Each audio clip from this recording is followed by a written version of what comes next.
In this lesson, we'll learn a whakatauki or proverb that is important for people learning anything new. Here it is. Ko te reo hapa ka taia te whakatika. Ko te reo ngu e kore e taia. Spoken mistakes can be corrected. Unspoken ones cannot. This whakatauki or proverb is a part of our rules at the start of the course and encourages you to keep trying and make mistakes. If you don't make mistakes, then you cannot be corrected.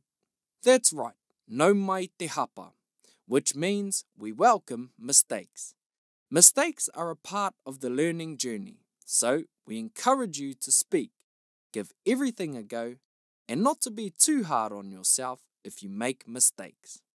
So, on your te reo Māori journey, learn to embrace this whakatauki or proverb. Ko te reo hapa ka taia te whakatika. Ko te reo ngu e kore e taia.